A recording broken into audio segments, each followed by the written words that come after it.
Olá, seja muito bem-vindo, seja muito bem-vinda a mais essa edição do programa Talento em Foco, aquele que sempre traz para você uma estratégia, uma informação para que você possa conquistar e se manter no mercado de trabalho. E olha, o papo de hoje é seríssimo. Com essa questão, novamente, eu quero trazer para você a questão do estresse, né? O estresse nas organizações. Com a NR1, a necessidade dos mapeamentos dos riscos psicossociais, o estresse acabou entrando aí, acabou ganhando uma visibilidade maior. E isso é muito importante.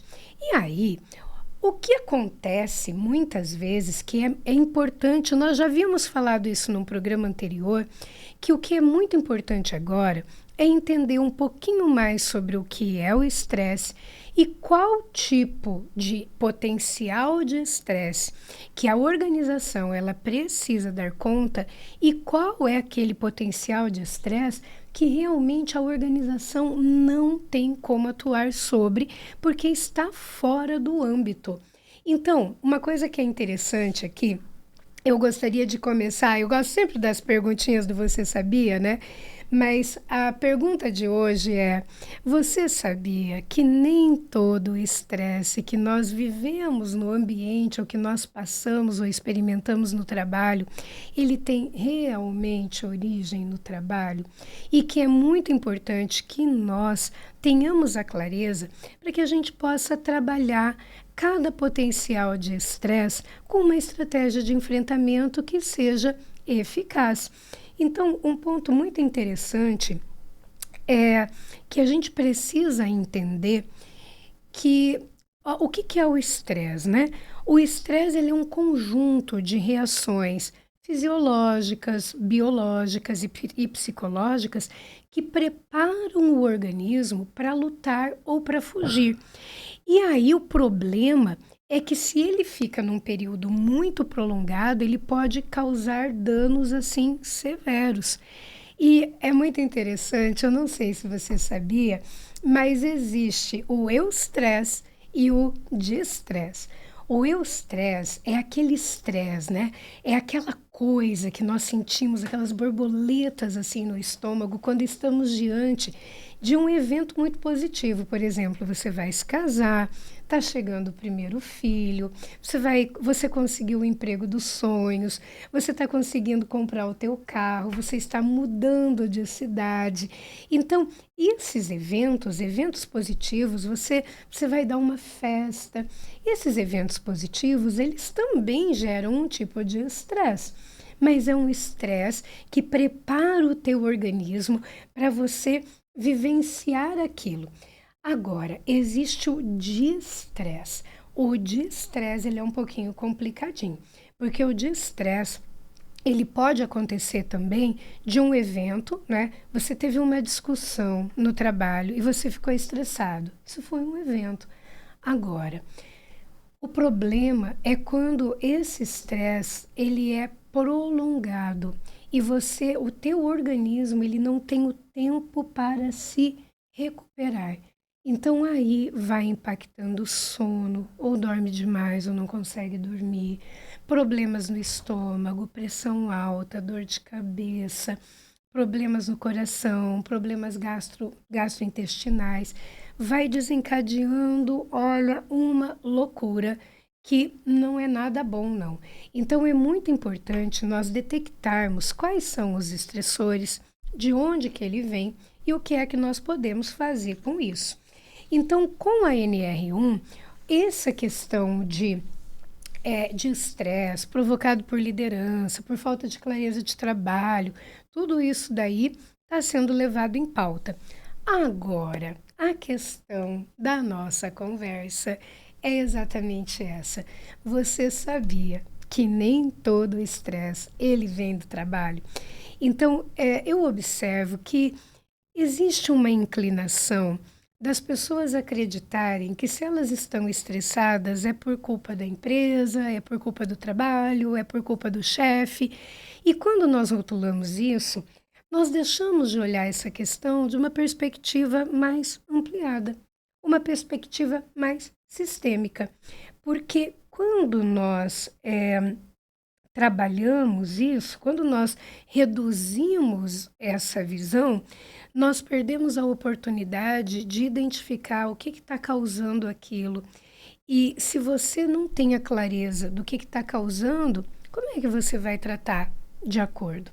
Então é muito interessante que quando nós estudamos comportamento organizacional e nós estudamos estresse, aliás, comportamento organizacional é uma disciplina incrível na gestão, né? Nós estudamos os fatores potenciais de estresse. E os fatores potenciais de estresse, segundo os livros de comportamento organizacional, especificamente do Robbins, ele traz o seguinte: existem 3 fatores potenciais de estresse. O primeiro fator potencial de estresse são os fatores ambientais. Segundo fator potencial de estresse são os organizacionais. Esses a ANR vai pedir para a empresa que dê conta. Terceiro fator potencial de estresse, é aí que o bicho pega, são os fatores individuais. Você já deve ter passado pela experiência de ter tido uma situação, seja no trabalho, na família, de uma pessoa ficar extremamente estressada e a outra dizendo: isso aí não dá nada não, vamos adiante. Então, as diferenças individuais, a personalidade, os filtros impactam muito na vulnerabilidade ao estresse. E aí, conversando aqui com você, né, no papel de assessora de capital humano, é tão importante a gente cuidar da gestão da porta de entrada, porque existem mecanismos de nós avaliarmos a vulnerabilidade ao estresse de um determinado profissional. Você imagina que você contrata alguém para um cargo de altíssima pressão, uma pessoa que de repente tem aí mestrado, tem doutorado, mas ela é muito vulnerável ao estresse, você pode arrebentar com aquela pessoa. Por isso é que é importante entender isso. Mas vamos lá, né? Vamos voltar aqui entendendo o fator potencial, aquilo que pode gerar. Dentro dos fatores ambientais, nós temos as questões econômicas, gente. Questões econômicas, questões políticas, questões tecnológicas e fatores naturais e geográficos. Então, vamos observar o seguinte, né? Fator econômico, recessão, instabilidade financeira. Olha, é muito desafiador. E você pode perceber quando uma pessoa ela está endividada, ela perdeu o controle sobre a vida financeira dela, o quanto ela é mais propensa a ser vulnerável ao estresse. A empresa não tem nada com isso. Eu tenho clientes que fazem cursos de educação financeira para os seus colaboradores, porque entendem sim que esse é um aspecto muito importante, é uma dimensão da vida muito importante. Dinheiro é movimento, dinheiro é acesso. Então, ou quando existe uma crise econômica muito forte, quando a pessoa está passando por uma crise econômica, isso já debilita, isso já fragiliza. Então, fatores econômicos como instabilidade financeira, recessão, ameaça de desemprego, isso gera uma ansiedade muito grande e esses fatores ambientais, eles irradiam a ansiedade para uma série de outras áreas da vida da pessoa. O outro fator considerado ambiental são os fatores políticos. Gente, olha o que está acontecendo no mundo, iminência de guerra, instabilidade política. Isso tudo gera também uma profunda ansiedade porque impacta questões basilares da vida, que são as questões econômicas, de empregabilidade, de mercado. Então, esses fatores, os fatores políticos são muito importantes também. Agora, um outro fator que também é significativo, são os fatores tecnológicos. Nós dormimos com uma tecnologia e acordamos com a outra. E agora tem um fator ainda mais preocupante, que é a questão do excessivo uso das telas. Eu recomendo aqui que vocês procurem um livro chamado A Fábrica de Cretinos Digitais. O impacto que o uso das telas tem promovido nas crianças e o que está acontecendo agora. E outra, hoje nós já temos até um termo para isso, para uma abstinência chamada tecnoestresse. Então, hoje tudo nós dependemos ali de um smartphone, nós dependemos, e isso também está gerando um estresse. Então, os fatores tecnológicos. E também não podemos deixar de colocar os fatores naturais, os fatores geográficos, vamos supor, né? De repente dá uma chuva, dá um desabamento, vem uma pandemia, todos nós passamos por uma pandemia, sabemos, né, até em um dos programas, uma pessoa que nos acompanhava falou desse impacto da pandemia. Então, isso são fatores, são potenciais fatores de estresse que estão fora do âmbito da organização.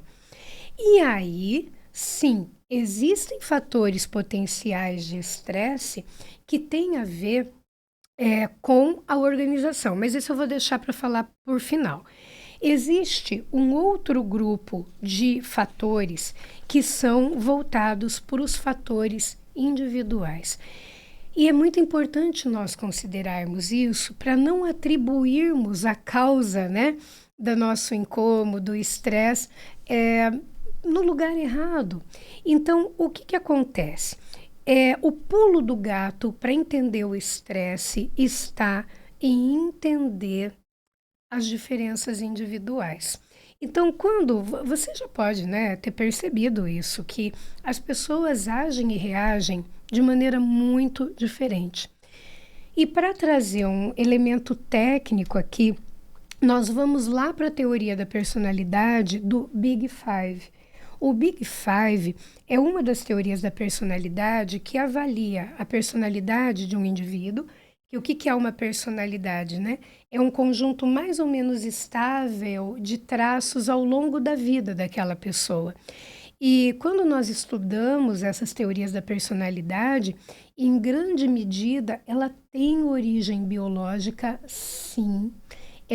Algumas dimensões, elas já são detectadas muito precocemente no cérebro das crianças. Ela tem a dimensão social, porque afinal de contas nós também temos a neuroplasticidade, e ela tem a questão pessoal, né, as tuas decisões. Mas vamos lá. Voltando ao Big Five, o Big Five, ele avalia 5 dimensões da personalidade. Então, abertura à experiência, a extroversão ou introversão, a conscienciosidade, a amabilidade, que é um preditor para os relacionamentos positivos, e o neuroticismo. O neuroticismo é a dimensão que avalia a emocionalidade negativa. Então, quanto mais baixo o teu neuroticismo, maior é a tua predisposição para a inteligência emocional. Então, o neuroticismo, ele vai avaliar a propensão a irritabilidade, a raiva, a melancolia, a vulnerabilidade ao estresse, o quanto você se preocupa com o julgamento alheio.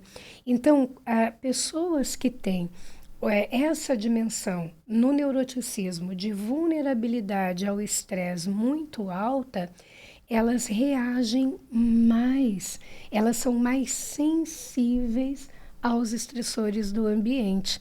Então, daí a importância, né, de ter autoconhecimento, de fazer meditação, atividade física, procurar uma psicologia para ajudar, porque o fator individual, ele é absolutamente determinante. Então, uma pessoa numa mesa de reuniões com baixo neuroticismo e uma com alto neuroticismo, a do alto neuroticismo, ela explode, ela não consegue enxergar, ela reage, ela não consegue enxergar um caminho. A de baixo neuroticismo escuta, avalia, se distancia. Então, o fator individual, que é no campo da personalidade, ele impacta muito também. Olha que interessante, né? Eu até recomendo para vocês um artigo também do LinkedIn, que é Nem Tudo que Estressa Vem da Empresa. Tem uma pesquisa que diz assim, uma meta-análise da Universidade de Illinois, feita em 2022, com mais de 1.050 efeitos de cerca de 300 estudos, confirmou que o neuroticismo não apenas prediz a percepção do estresse, mas também a exposição a eventos estressores, ou seja, esses indivíduos tendem a gerar ativamente situações que retroalimentam a tensão. Então, essa é uma dimensão que é importante entender. De repente você recebe, a pessoa que recebe um feedback e ela tem alto neuroticismo, ela leva para o lado pessoal, ela cria reação de desperdício, ela fica de mal até o Natal de 2080, ela não fala mais com a pessoa. A pessoa com baixo neuroticismo se concentra na lição a ser aprendida, no comportamento a ser modificado, e se ela ouviu alguma bobagem que não tem nada a ver, ela simplesmente vai liberar, vai descartar e a vida segue. Então, olha como que o comportamento, né, esse fator da personalidade impacta diretamente na percepção. O outro ponto que é interessante é o locus de controle. Locus de controle, local de controle, quem é que está no comando? Então, pessoas que têm locus de controle externo tendem a se estressar mais porque elas se sentem como vítima. Ah, eu não entreguei porque ninguém falou, eu não cresço nessa empresa porque ninguém me apoia. Ela é sempre vítima da situação. A pessoa que tem locus interno e, portanto, tem maior resistência ao estresse, ela entende que entre um estímulo e uma resposta existe um tempo de escolha.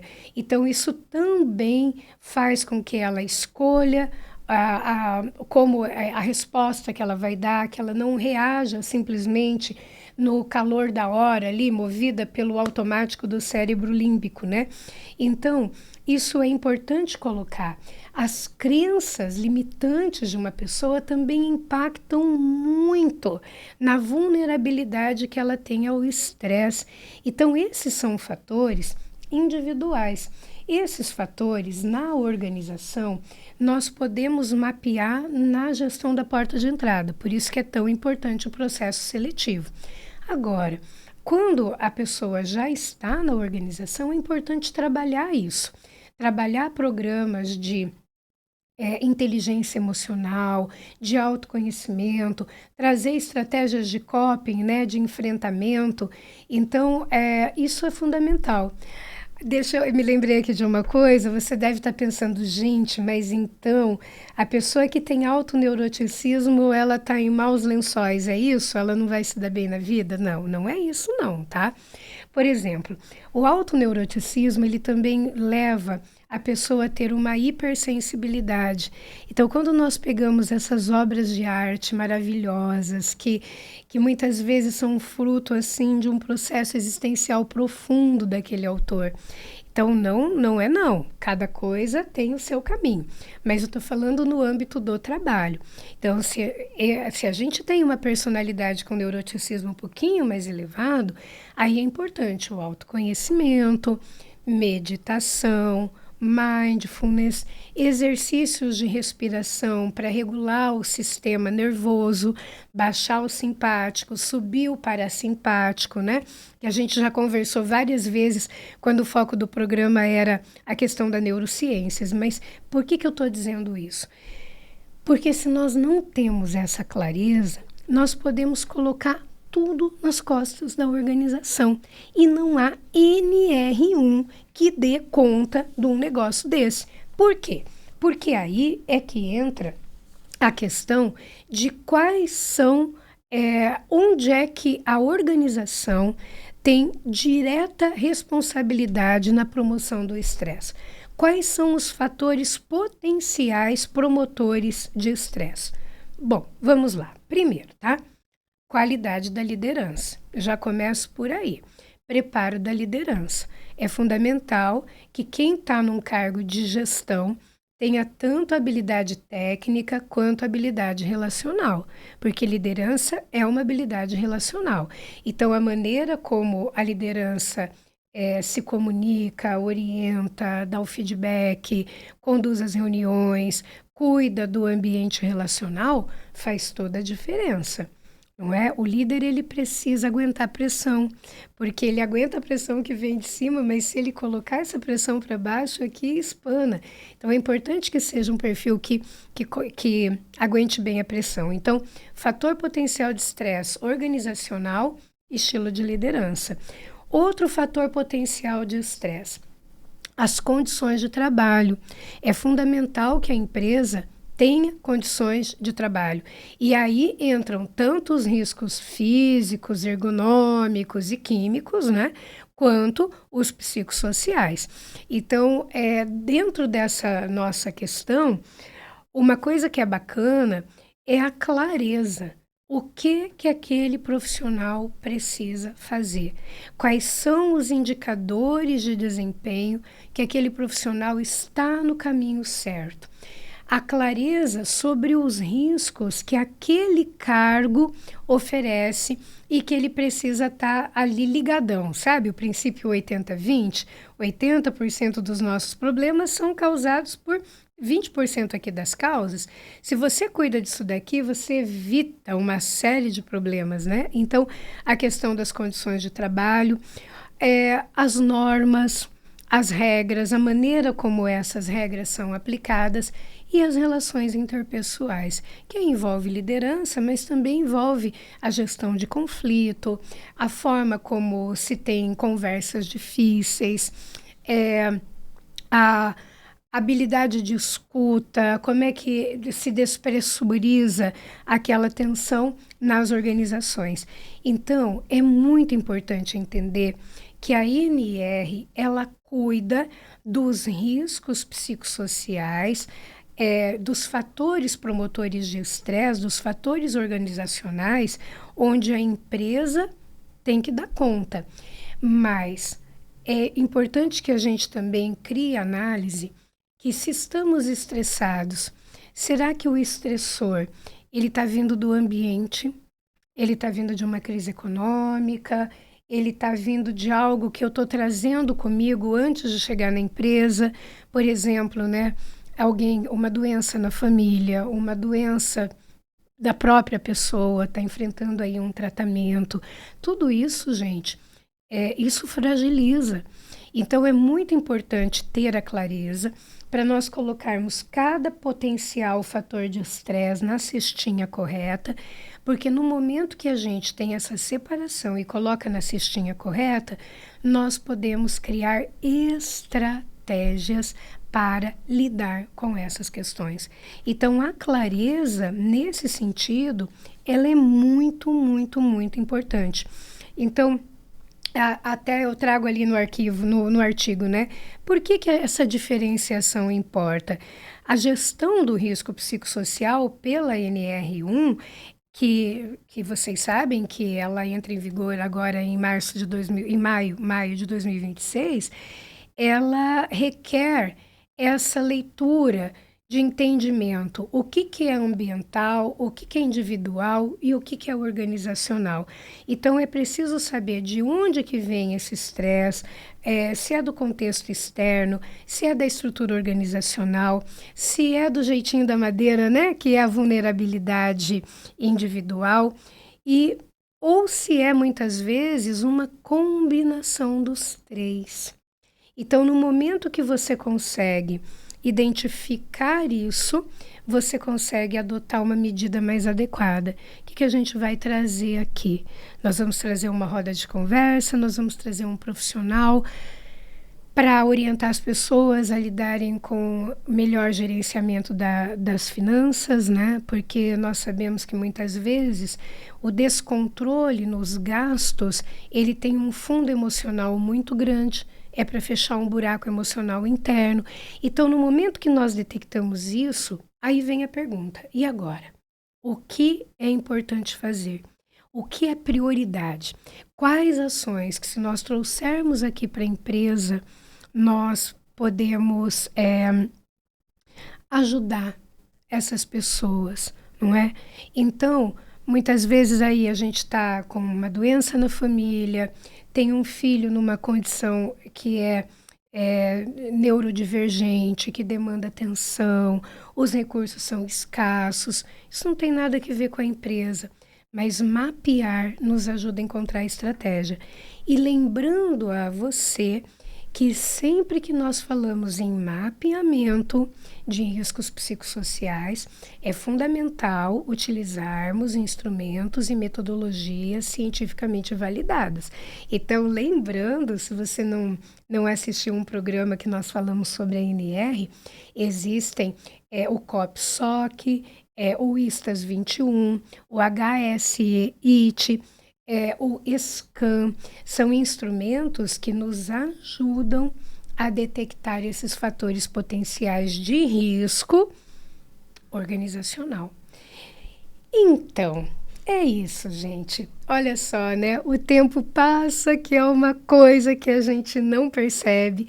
E aí, né, você também deve ter percebido que hoje eu não falei o nome de ninguém, não puxei ninguém aqui para nossa pauta, porque eu gravei esse programa, eu estou em viagem, vocês sabem que eu faço assessoria pelo Brasil todo e nem sempre consigo estar no horarinho ali para fazer ao vivo.